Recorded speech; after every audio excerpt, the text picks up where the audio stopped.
Well, here I am in my garden, or just outside the fence, and we just can't get a break. Every single day, we get a nasty thunderstorm. We got about 1.5 inches of rain today, and here I am in the corner of the garden, and it's underwater again. Corn's all underwater. You can see we have little streams running here. A stream over here running.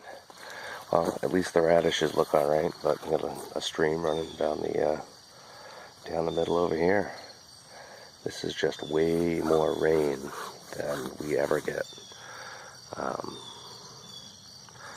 mean, our plants love the water. I've been able to turn the irrigation off. We're definitely looking pretty healthy out there, but I'm really thinking that my corn is going to start turning here if this keeps up. This whole corner's been a mess all year, so I'm going to have to look to see if I can trench somewhere from a low spot and get this to drain out a little better or something, because this is getting absurd over here in the corner. Here again we are from the other side, carbon copy what happens every day or two now, which you know, if this was an occasional thing it wouldn't be a big deal, but my whole garden corner is underwater, and I don't know, it's just a really wet year. But, you know, the water drains through this little ditch down into the back and eventually to a lower piece down here, so maybe I can improve that canal and get this to at least dry out faster. I don't know. I'm going to have my surveying tools out here soon enough to find the high spot and see where I have to dig, and it looks like it's perhaps right up there. But anyways, it's a ongoing saga. We'll see what happens. Well, I might have got lucky. Garden's over there. This is the downhill ponding I have right now, and I found this little spot that was all jammed up with leaves and stuff, so I kicked a whole bunch of this out of here. I gotta come out here when it's drier and like shovel this out. But this looks like the high spot in my little drainage canal over here. So this is what I gotta knock down, and luckily the grade drops off. Well, between this little spot right in front of me and these trees over here, there's at least 6 inches in drop in elevation. So I think if I dig this little canal bit out right here, this whole back corner might drain a little bit better, faster at least. Well, you know what this is ultimately going to mean?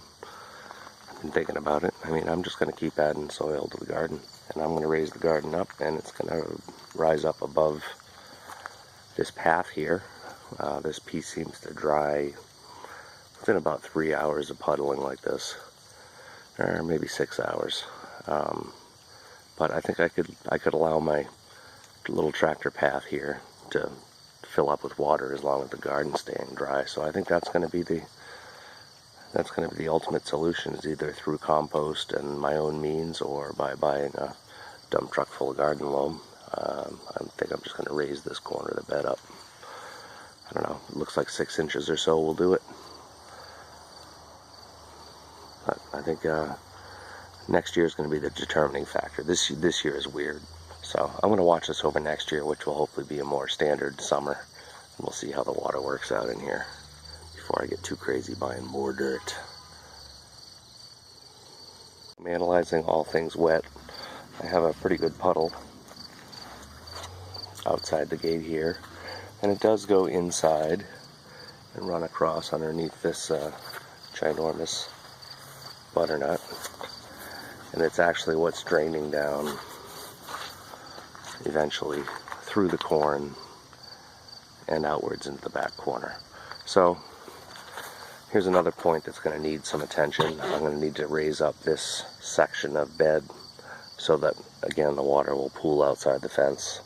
So looks like I'm going to have to keep raising my elevation to make this little spot work perfectly if we keep getting weird rains like this.